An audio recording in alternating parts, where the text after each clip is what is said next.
ọ̀gẹ̀dẹ̀ dúdú ayé òkìrí ni bàbá jọ ọ̀gẹ̀dẹ̀ tó pọ̀ nígbà yìí níjàde olùṣọ́ àgùntàn mi má gbàgbé mi ṣáájú jẹ́ n kéré àjò délé o. Kùtù bàbá kùtùkùtù òwúrọ̀ mi ni mo fi ń bẹ Olúwa.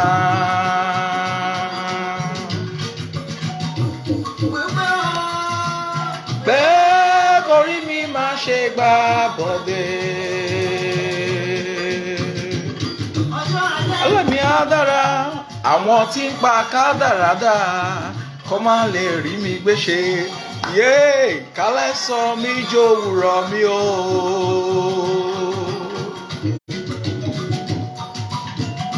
Chinedu, how I go take interpret this till I dey for you now? No be Yoruba o. Ogunle o, wẹ́rẹ́ bá mi jà o. Abeg, who fit interpret this till I dey make you help me? My friend dey online na Igbo.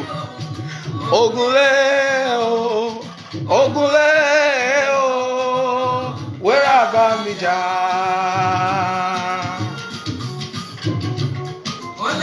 Ó lẹ́lò mìíràn sínú oko.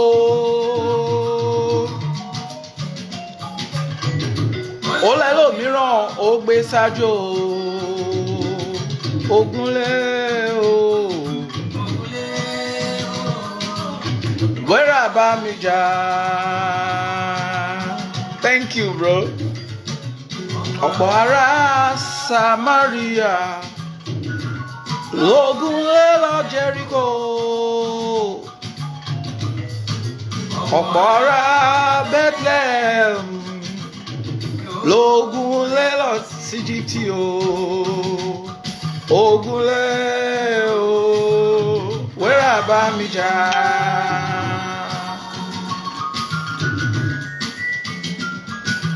Mo ṣe Jésù láyé kò síbi tó lùgbàláyé fún ikú ọba tó wá o láti wá gbà wá là. Thank you so much, Remilekun Amos, for that wonderful song.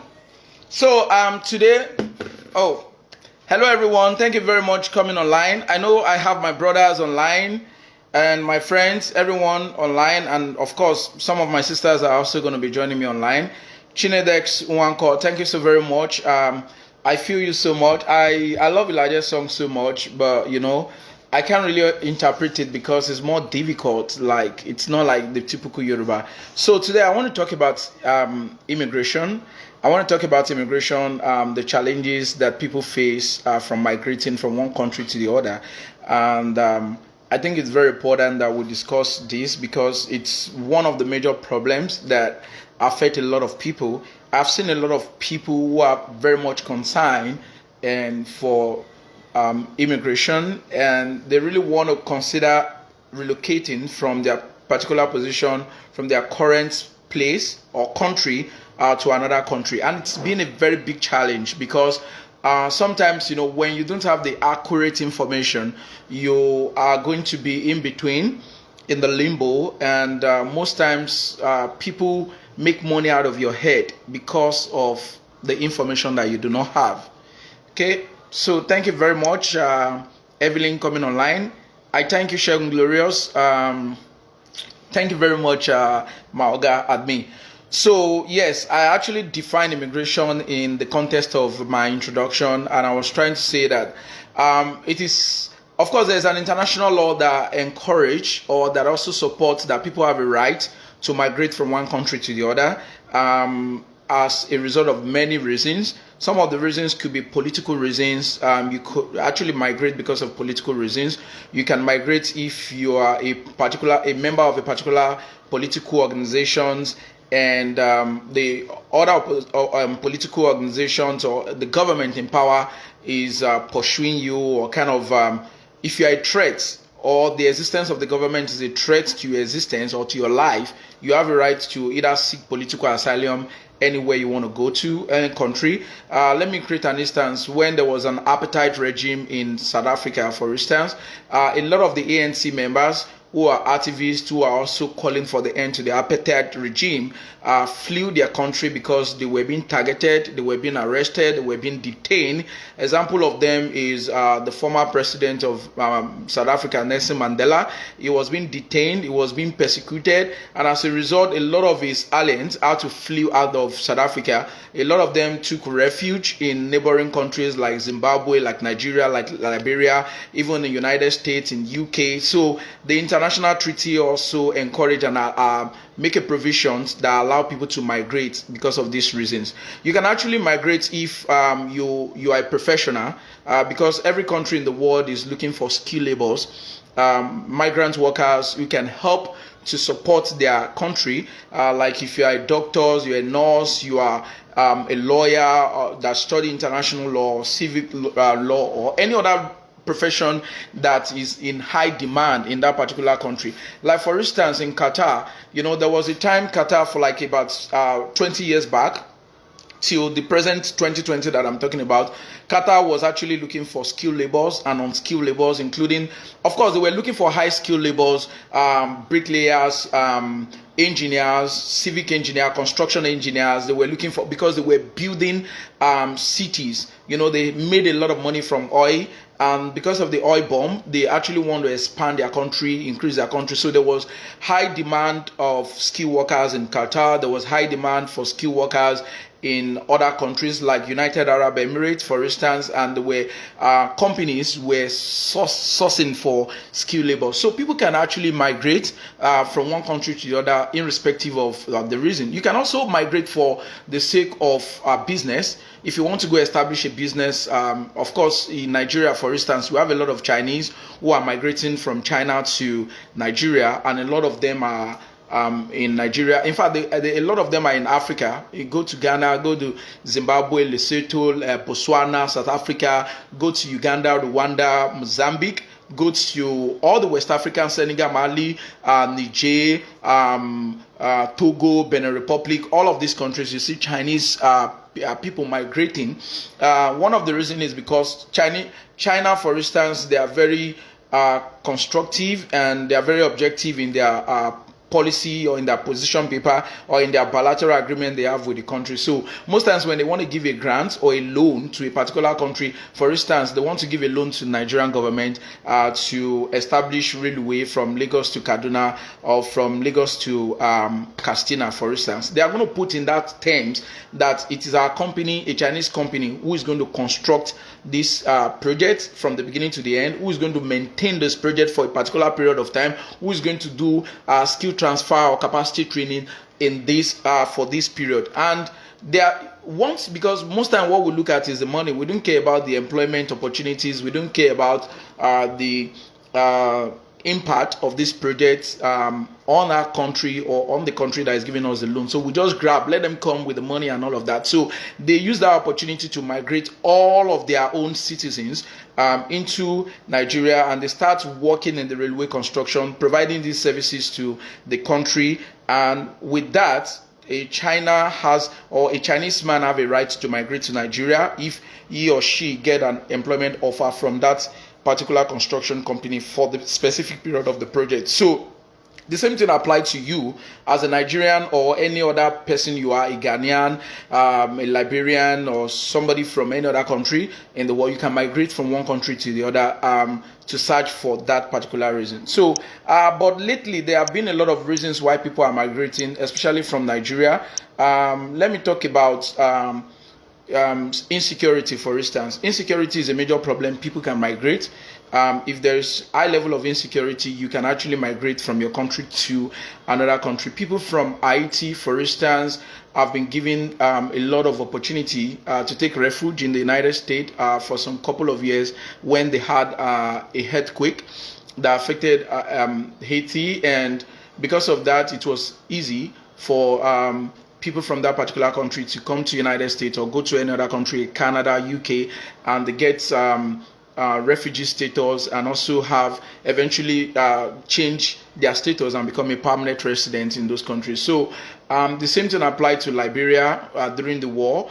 So many other countries like that. So, but apart from that, I know that people, because of insecurity, you can actually not only take only take refuge, you can also fight for asylum. You can as well fight for permanent resident or immigration visa to go to any of those countries. So, whether we have a problem or not, naturally you can migrate from one country to the other. So, there are so many reasons why people can migrate from one country to the other in search of greener pasture, in search of better life for yourself, your family. You can actually migrate. So, the reason why I'm putting up this video today to talk about immigration is the fact that a lot of my friends are discussing with me, like they have one reason or the other. They want to travel. Some want to go to Dubai. They want to go to UK. They want to go to Canada. And sometimes I look at all of the people that are talking to me. There are people who are qualified to apply in any of the embassies and then get their visa. But I don't know why, because there's a little gap of information, and because you don't have those basic information, you end up paying money to agency or individual who are knowledgeable about this information, who abreast themselves with the information. They sell this information to you in exchange of big money. They make that money, and it's a 50-50 chance because they're not the one giving you the visa. So if somebody charges you 500,000 naira to get a Canadian visa or to get a UK visa or to go to Dubai or whatever, that person is not going to give you the visa. So, and the person cannot have 100% guarantee of giving you the visa. So you should be able to approach the embassy by yourself, ask basic information. How do I apply? What is the link? What are the requirements? Every embassy in the world, Canadian embassy, UK, America, Europe, all of them will give you this information. It's not a crime for you to go to any embassies and ask a question. Please, I need this detail. They will give you the direction. They will tell you where to go. And you know, there is another that says that if you want to hide a secret from Nigerians, you should put it in a book, because we don't read. Forget the fact that we're one of the most educated citizens in Africa, and apart from that, a lot of us do not like reading. So when they hide information online or they put it online for you, people will not see it because it's not necessary. We feel that it's not necessary. Thank you, Alabi Bukola, for watching this and coming online. Thank you, Kelechi. Thank you, Bola Aworiton, my friend, my childhood friend, Honorable Professor Noibi Babatunde. Thank you for coming online. So, let me talk about Dubai visa, for instance. Everybody's talking about Dubai. There's nothing like Dubai visa in the first place. So let's try to understand that there's nothing like Dubai visa. What you have is UAE, United Arab Emirates. And Dubai is a city, like the capital of United Arab Emirates. And Dubai does not issue a visa to anyone to come to UAE, but UAE has an embassy everywhere. Is United Arab Emirates embassy. You can actually go, like in Nigeria, they have an embassy in Lagos and Abuja. You can go to any of their embassies and get information about where to go and what to do to access your information. United Arab Emirates, you can get information from the VFS Global Services Office. Their office, one of them is in Lagos, is in Mano House, plot 10, plot 110, Admiral Ayila Way. That's opposite the Treasure Garden Estate at 3rd roundabout in Lekki. Ekpe Expressway, Lekki Phase 1 precisely. If you go to VFS office, they have all information you need to know about traveling to South Africa, traveling to the United Arab Emirates, traveling to Malaysia. I mean, so many other countries in Europe, including getting the Schengen visa. I think the VSF provides visa processing services to so many other countries. So they will give you all of this basic information. Why are you paying so much to a consultant who is just going to be smarter than you because they are able to abreast themselves with the information? So if these are some basic things that you need to do if you want to go to United Arab Emirates, you don't have to pay money for an agent to process that. It is very wrong, and I will encourage all my friends and family, if you want to take an holiday in Dubai, you want to travel to Dubai, either to get your tourist visa to go to Dubai, you don't need to pay any agent. All you need to do is to make a booking on Ethiopia airline, no, on Emirates. Emirates airline, because that is the specific airline that United Arab Emirates support, and in fact it's a state-owned institution, Emirates airline. So if you do your booking online, booking does not mean you are paying. Booking does not amount to payment. So you are not going to pay for a ticket. You are not paying for a flight that you have not flew, or you are not ready to fly, and you are not paying for a ticket that you are not sure if you are going to get the visa or not. So all you are doing is just to book for Emirates, and once you book for Emirates, you go online as well. You can also book for your hotel reservation. Hotel reservation does not mean you are paying for the hotel. It just means that you're booking to hold that space and for those particular days. So they could actually charge you a token, like a particular amount in your credit or debit card, but that does not mean you are paying. So once you have all these two booking done, all you need to go is to go to United Arab Emirates online. There's of course there's a link that you can click, and then you see the application form online. That's the same country everybody go to for what's it called, Hajj. People go there for Hajj, Mecca, and all of those things. So it's the same way, the same processing, like you get your tourist visa. And you know, it's very simple. So once you do that, you pay the application fee. So the United Arab Emirates application fee, if you are going, for instance, for like a 90 days visa, if you want to get a 90 days visa, you pay like 73,605 naira. That's the amount of money you pay for the processing fee. So you are not supposed to pay anything outside that. So if you are going for 90 days multiple entry, if you want a multiple entry visa that you can always go in, come out within 19 days, which is 3 months, you pay 179,140 naira. That's the amount of money you pay. And if you want to pay for like, you want to get a 30 days entry short stay visa, you pay like 70,890. So in totality, you don't really need to pay much money. All you pay is your visa fee, and then you submit your what's it called? All they need is you don't need an invitation letter to go to United Arab Emirates. You don't need to get invitation letter from anybody. A lot of people are like, oh, I want my friend to send me invitation letter. My friend have not sent me invitation. You don't need your friend. You don't need your family. You don't need anybody. All you need is just submit those documents that is necessary, and then submit your valid international passport that have not expired, or that still have about 3 months to expired, and then you submit that, including your form, application form that you filled accurately, and then that's it. Even if you don't fill your form correctly, the embassy, the processing agents will tell you in the embassy, they will tell you that you need to see this one is not correct, this is not. They tell you all of those things, and they support you. So all they are going to do is to confirm that you booked the hotel, they confirm that you booked the flight, or you are in processing of booking and all of those things. They ask you a few questions, and that's it. And sometimes they don't need to see you. They don't even need to interact with you. All they want to see is that, yes, you are working so place. If you say you are working, all they want to see is that, for instance, if you're a businessman who is sponsoring yourself, they want to see that you have your CAC certificate that show the name of your business, and you have your bank statement attached. And there's this notion that a lot of us have, that before I can go to embassy, I need to have like 1.5 million naira. No embassy in the world need the money in your account. So they don't need you to have 1.5 million or 2 million naira in your account. All they want to see is that you have an active account that is very active, like money comes, money go out, money comes, money go out, and is consistent over the last 3 months. That's all what they want to see. It's not that you just go and withdraw or borrow money from Lapo, or you borrow money from cooperative society and put into your account, and you think these people are not smart. There's no how smart you can play. You just need to be genuine. If you're genuine and they see how active your account is running, even if it is 50,000, 40,000, I mean, there should be an active account that shows transactions in and out. So that's how you tell if somebody is a businessman. For instance, you're doing buying and selling, and your corporate account is very active. That's all what they need. So you don't need to have 1.5 million. Even if the last balance you have is 400,000, they still give you visa, because all what they need to do is to confirm the genuinity of those documents you submitted.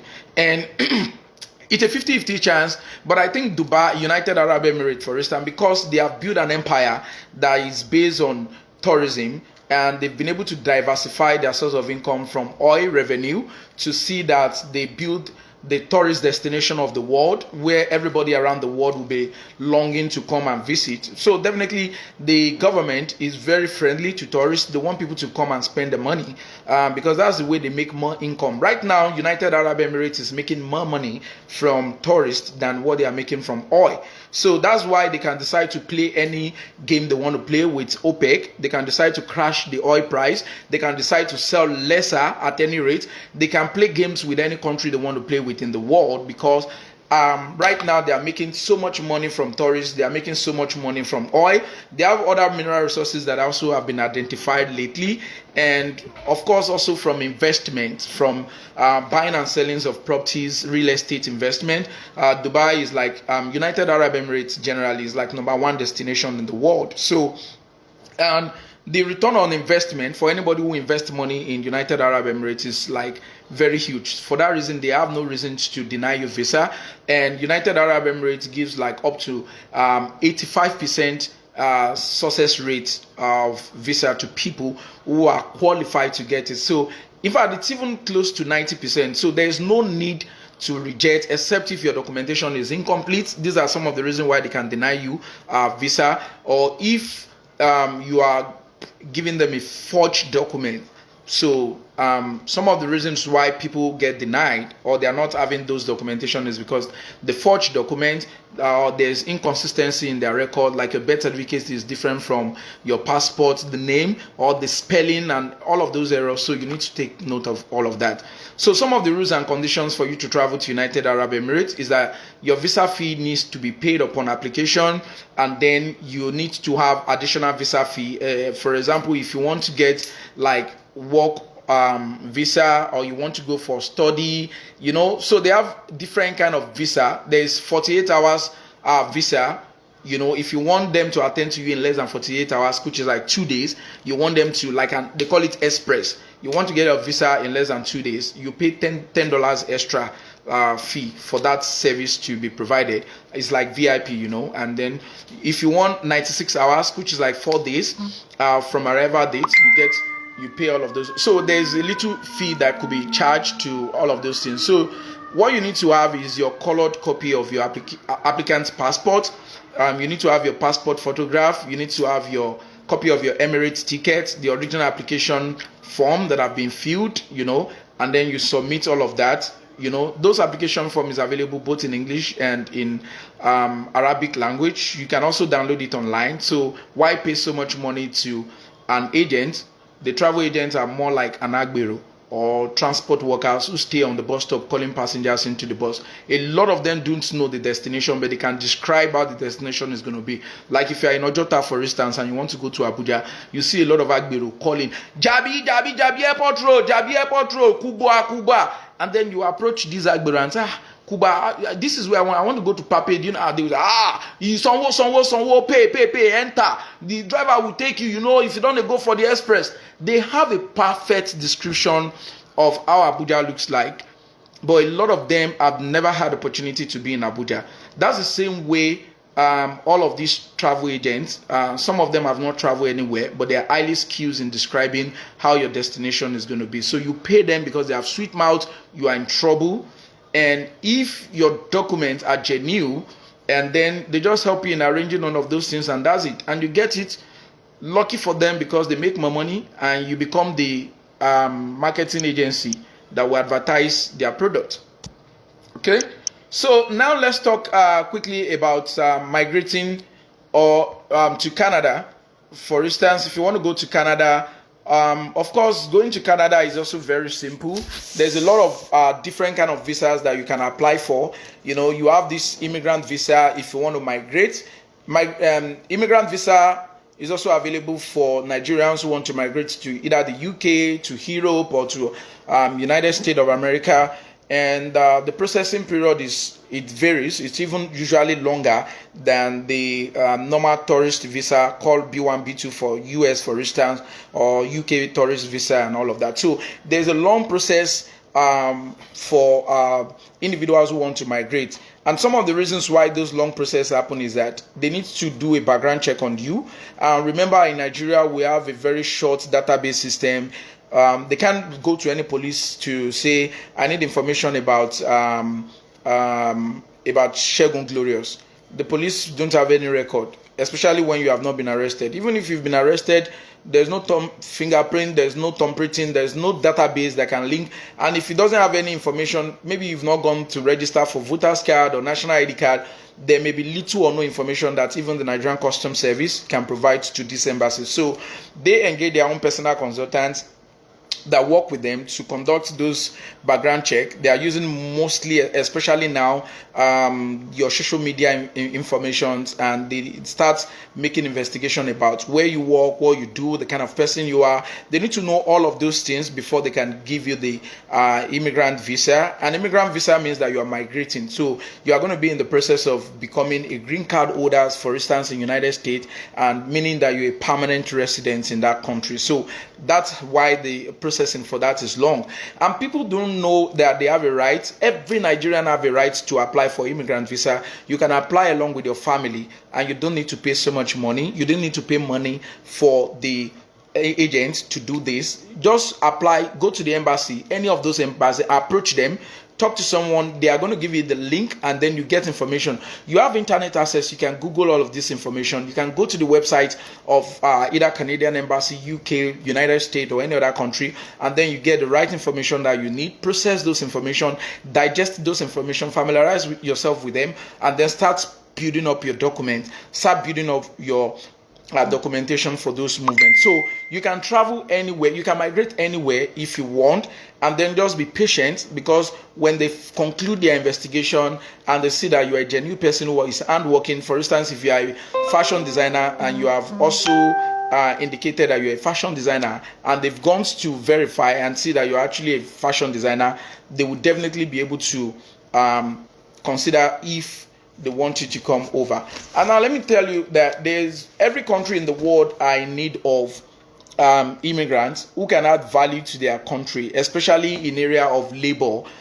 We know what the labor market is for countries that are very industrious who are moving for industrialization. Like in Canada, there are a lot of companies who are coming up, industrial revolution in the agricultural sector and pharmaceutical sectors, in the construction sectors, in the real estate. I mean, so many of them, and they need high-skilled laborers in those areas. But you don't need to pay an agent to get all of those information. You have internet access.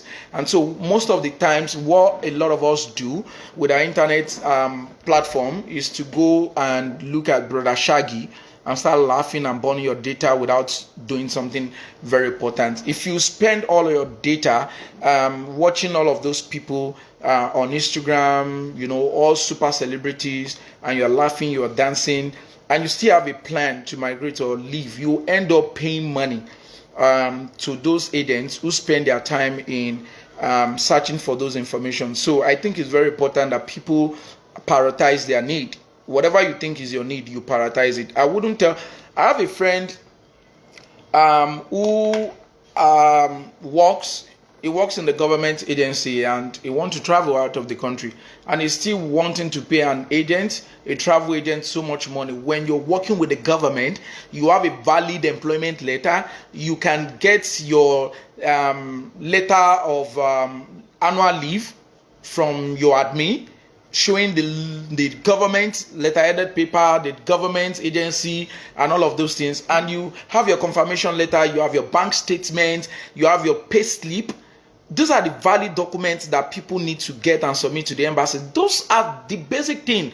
And you don't even need an invitation letter from your brother, your sister, either in UK, in Canada, or in America, to visit any of those countries. You are going for tourists, for instance. You are just going to spend holiday. You don't need anything. Just submit all these valid documents that you have. Fill the application form, submit, pay the money, the visa fee, pay that money, process it, and send your application in there. And then it's left for the embassy to conclude on their investigation. Some of the things the embassy is going to do, they want to verify, do you actually work where you claim you work? And they'll get the answer, yes. Do you actually have the confirmation letter stating your positions and all of that? The answer is yes. The paid slip, is it actually given? Yes. Then your bank statement, you don't need 1.5 million in your bank statement. Even if you have 500,000 naira in your bank statement or less, Once the embassy is able to confirm the genuinity of some of those documents you submit, you are going to get the visa. So why wasting money? And some people, when they go to American embassy, for instance, they also want to build up so much money in their account. American embassy no send you. If you like, get 30 million for your account. If they are not convinced with whatever you are presenting or the way you talk to them, they deny you visa. Police know they hold them for that one. Because I've seen many times when I've been to American embassy, and there was a time I went for visa interview in 2016, and I met some other young Nigerians with ties, suits, and they dress up. Don't dress to impress anybody in American embassy. They don't send your look, your appearance. They don't send. So they can reject you if you try to package yourself to say you want to show yourself, or they don't send. They are psychologists. They look at you. In fact, all your documents where they carry, they come. They don't send us the document. No matter how you package your document, they don't send you. Now they look at you and they want to see the genuinity in how you speak, how you compose yourself, what you say, and how you talk, and that's it. This will not be issue of prayer, because even pastors, then they deny them. Traditional rulers, we carry crown, carry bead, then they deny them. So there's nothing about impressing anybody. That's for American embassy, for instance. So come the way God creates you, as you be, just come like that. If you like, wear short knicker and palm, they no send, then go give you visa. If you like, wear suit, wear tie, do everything, if they can reject you. So just be yourself, whatever you're submitting. So let me also talk about the same thing. I think the same thing applies to all European. And for instance, you want to go to some countries in Europe, there's what we call Schengen visa, and the Schengen visa is like a visa that you can use to go into many countries. Just one visa can take you to any of those countries together.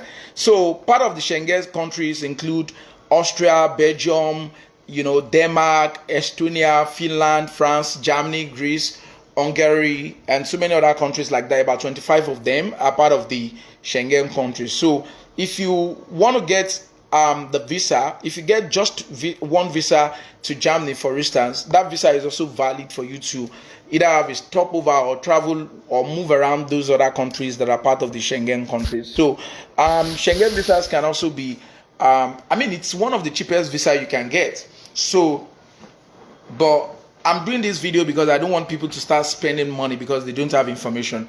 Let me share an example with you. When I went to which of the country? Okay, I was coming from one of the countries and I had a stopover in Istanbul.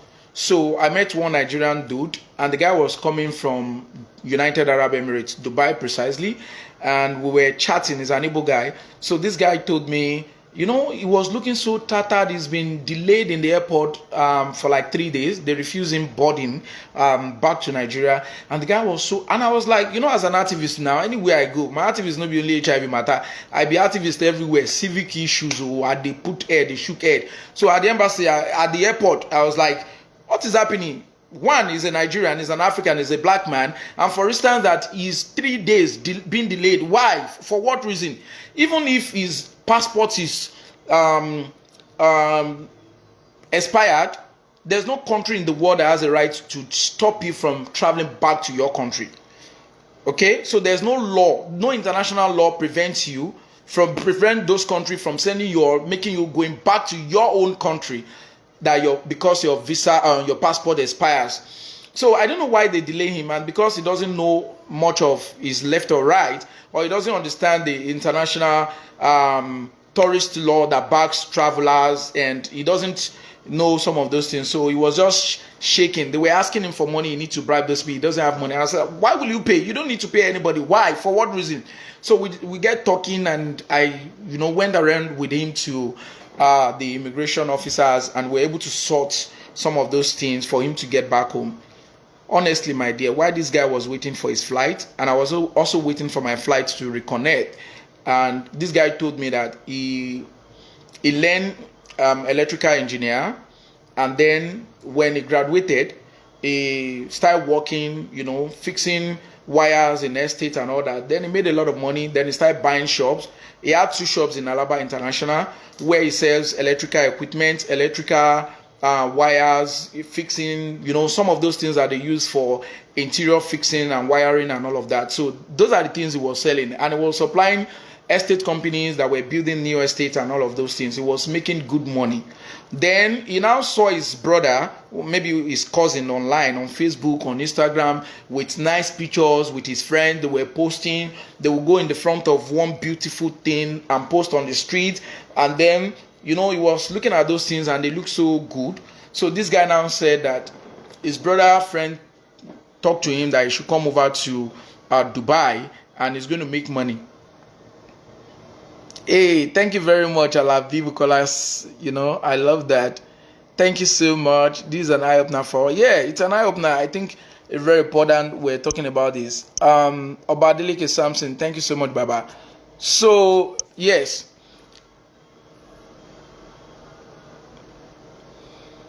Oh my God. Sad news. Okay, so I'm going to call you Okoyemi Yakin, my brother. I'm going to call you after this video. So we'll talk about this kidnapping of these students that happened. So, yeah, where I am. Oh, Daniel, senior comrade. My God, Baba, I don't miss you, Dio. Waiting they saw, Baba. Come New York, come do holiday now. Make you come, we dey wait for you. Mo waka, enjoy small. Now, wow, that's my good friend. So, so I was talking about this guy. So the guy was now, his cousin's friend was telling him to come over to Dubai, and then he accepted to travel to Dubai. He doesn't know that getting Dubai visa will cost him less than 100,000 naira because he doesn't have the right information. So they collected 1.8 million naira from him. And they were telling him not to tell anybody, not to disclose. Not that he had to sell his 2 shops he have in Alaba International. He sold those shops and sold so many things that he has, his goods, everything. He had to pay. I think they collected about 800,000 naira from him for his flight ticket. Actually, you can get a flight to and fro to Dubai in less than 250,000, or depending on the timing of your booking and the period, the timing you're booking, either in advance and all of that. So those are the determining factors, and also depend on the season you're booking. If you're booking your flight for December, for instance, it's also always a festive period.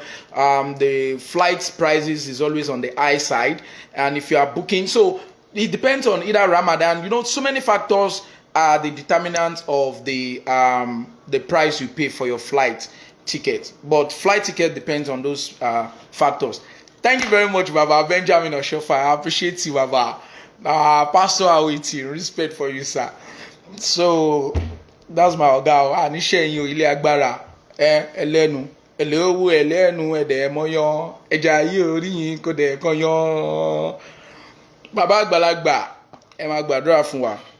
So eventually he spent those money, so much money, and he went to United Arab Emirates. He got to Dubai, and when he got to see his cousin and his cousin's friend, he discovered where they were sleeping or living was nothing compared to where he was living in Festac town.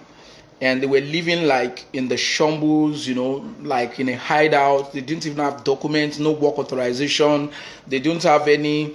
They were just hiding, walking, hiding, running away from police, living like a gangster on the street. And it was like, is this what I come to meet? In fact, they promised he was going to start a job immediately he come to Dubai. He got there was no job. He has to pay money like about 300,000 naira to a particular agent that will get him a job, but they end up scamming him. And those people that scam him are also Nigerians. They speak the same language with him. They are Nigerians who speak the same language. And they never got him a job. So he was there stranded for like 6 months. He spent all the money he went with, and his life was nowhere better. And if he had been in Nigeria, he would have made so much progress with his life, with his shop, than selling everything he has to move down to Dubai.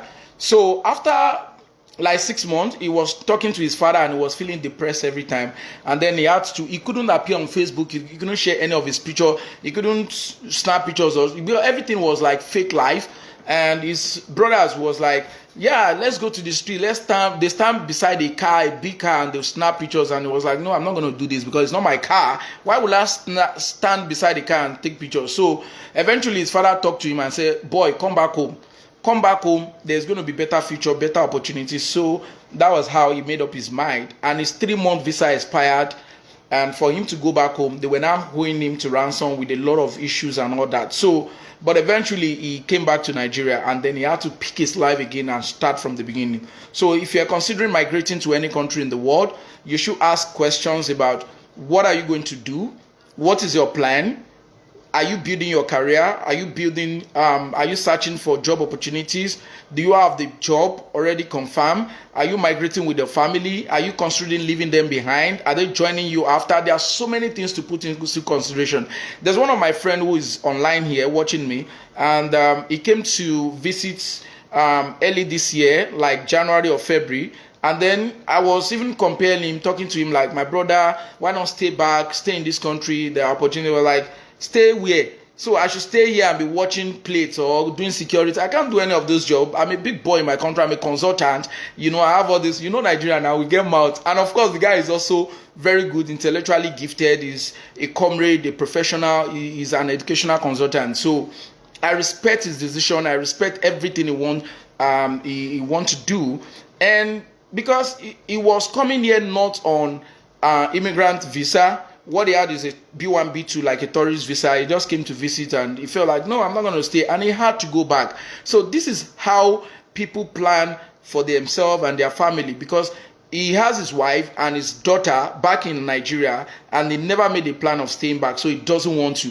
But if it were other people, they want to stay back even when they were not prepared, leaving their wife back in Nigeria, leaving their children back in Nigeria, and then they will start to shuttle their life between those two. How to then life becomes so depressing, so difficult, because you never planned this migration. So if you really want to migrate to anywhere, you need to plan very well before you take that decision. You need to be sure of what you want. Don't do it because your brothers did it, and don't do it because you see people on Facebook or on Instagram who are posting pictures on the street, snapping with the status of liberty, showing themselves like on the street with nice designers and nice. That's not a life. A lot of them, or a lot of us, live a fake life. Let me say us.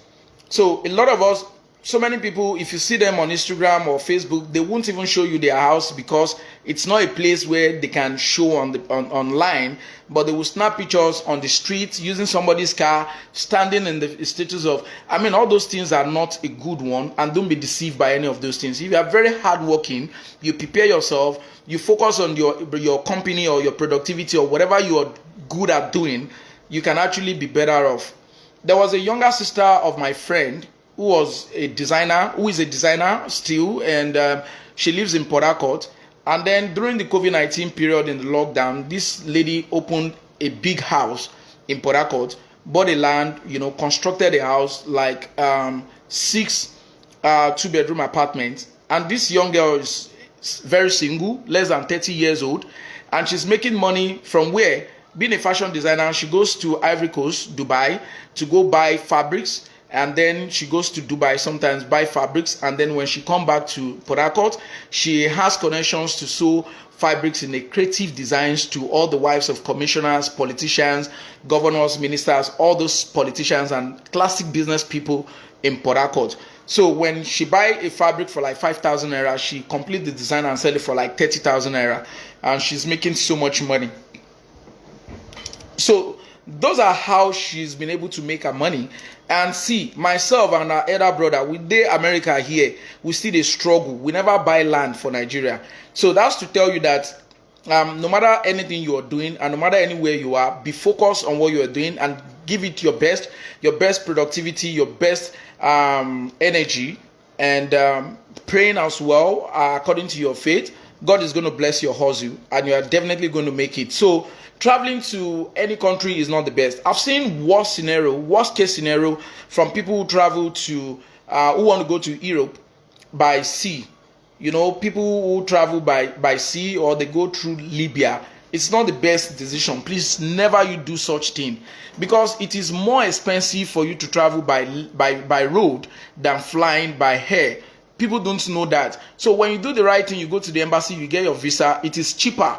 So no matter any amount of money you are paying for your ticket to fly to any country you want to visit or you want to migrate to, it is very cheaper when you do it in the legal way than going by road or by sea. I've seen people who have migrated through the Libya, and some of them have been arrested, they've been kidnapped, they've been sold as a slave, sold, resell again. You know, some of them will need to work for their freedom. Some of them will need to call their family back home or in Europe to bail them.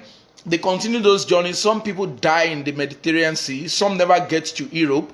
And I've seen there was a guy recently who went with his daughter and his wife. They all went through the Mediterranean Sea, through Libya, and they had to swim, or maybe they were in the boat. And then, you know, every time the boat used to capsize because there are too many immigrants who are in the ship or in the boat, and the boat gets, the accident is always terrific.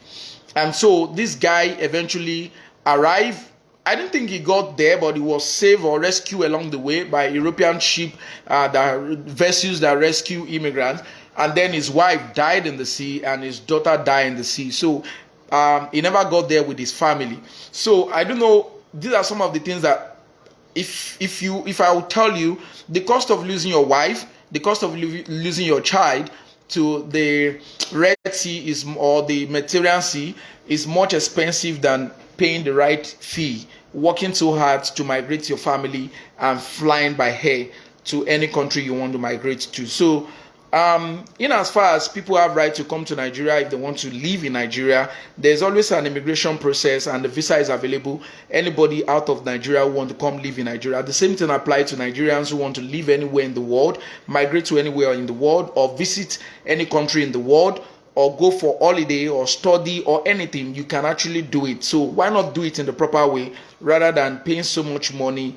And don't be ignorant. Do not allow any travel agents to dupe you.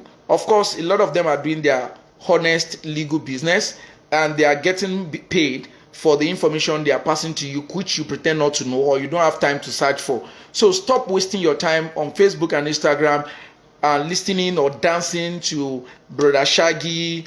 Those are my favorite. That's why I'm calling them. Or Wuli Agba. All of those people, and without you searching for the information you think you need. But I have said it and I'm repeating it again that a lot of people are doing better even back home in Nigeria than some of us that are here in the United States or in Europe or in other countries. So let's remember that, and remember that all the freedom you enjoy, being a prince in your fatherland, in your kingdom, it's not something you can experience here, because nobody is going to treat you with respect. Nobody is going to call you Omoba or Tumba, Balogun, all those titles you have in Nigeria. You trash it at the point of entry.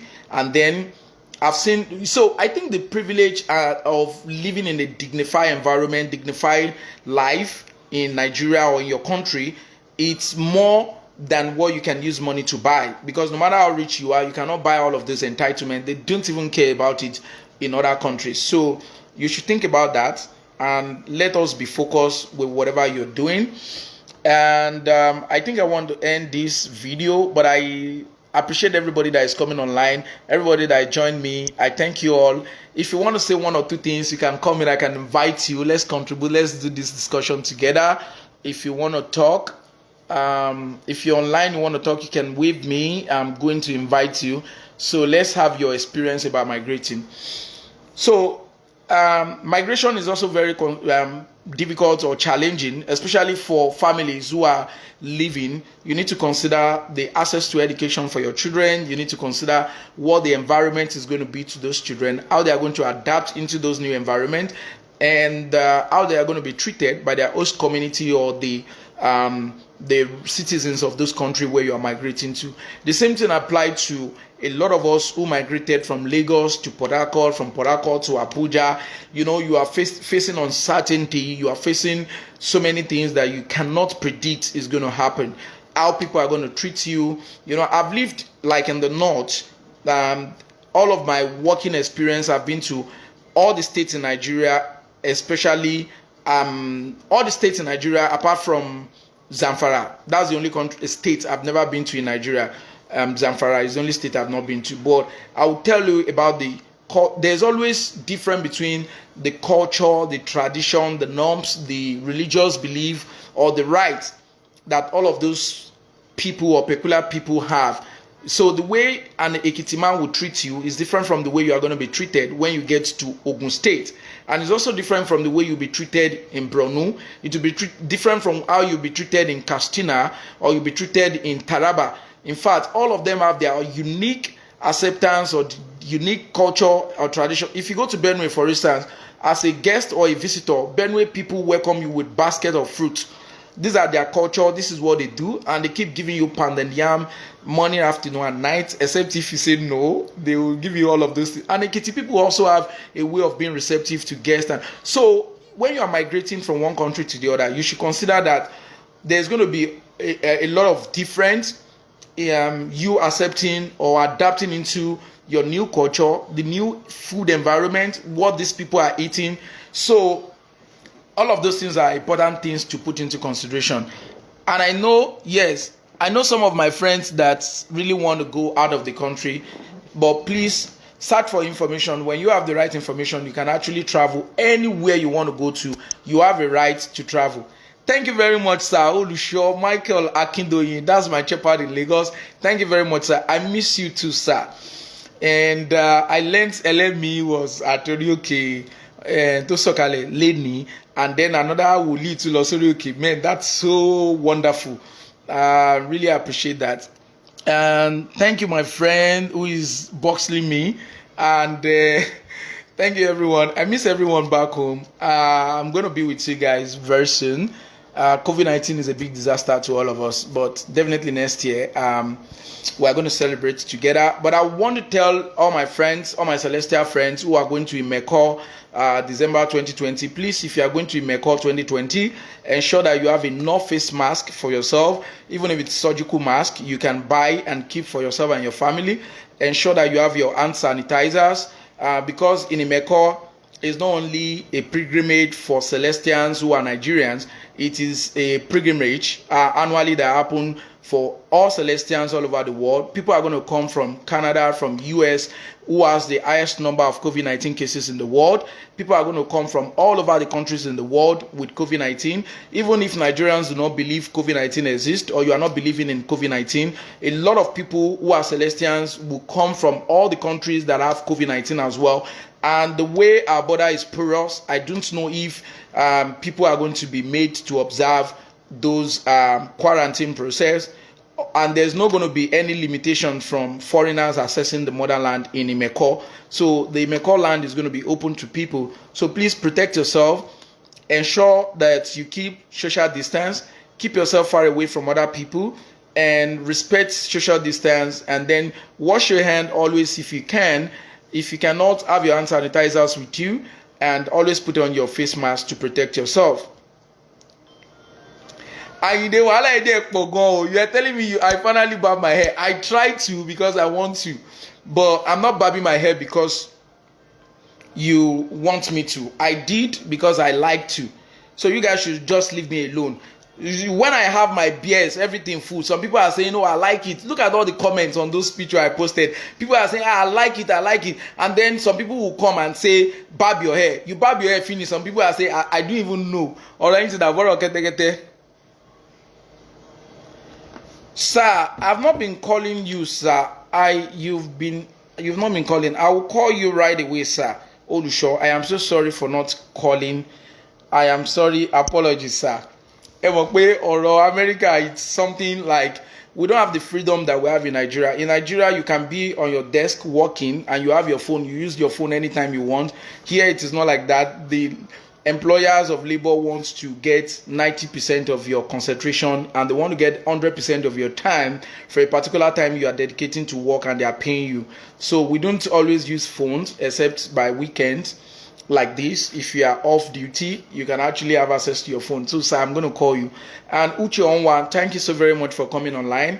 I've actually been discussing about migration and immigration issues and how people can access documentation for traveling. So next time I'm going to post video, I'm going to be writing specifically about countries that you want to go to and some of those requirements for you to travel, either for tourists or for refugee or for asylum or for migration or for student visa or for any of those classifications. I'm going to explain them one after the other and how you can be qualified to get any of those status you want to get. And even if you want to migrate with your family, I will talk about all of those things, and I think it's going to help some other people. If you find this video very interesting and you think the informations are valid enough, you can actually share this video with your friends and your family. But whatever I've said is my honest opinion, and it doesn't mean I'm right all the time. You can verify from the embassies, and you can go online to also verify from the right source, or go to the embassies or the website of the different embassies of the countries you want to travel to. Make sure you get your information right. Whatever I've said is my opinion, and those are the things I've shared with you based on my experience, and I think that everybody should get the right information from the right source. So thank you so very much, and God bless you for having this time and sharing this time with me. Olaike, I can see your presence. I feel your presence. Ayo, thank you so very much for coming online. And Anyide Surutu, I can see you. I'm going to dance a bit. My largest song as usual.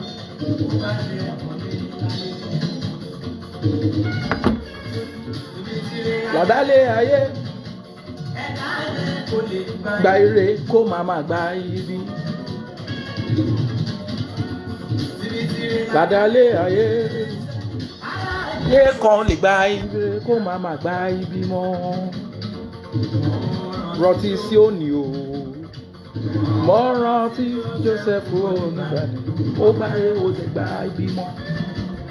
Thank you so very much. God bless you. Kò lè má dùn lọ títí, kó má korò lọ́jọ́ kan. Thank you so much, guys.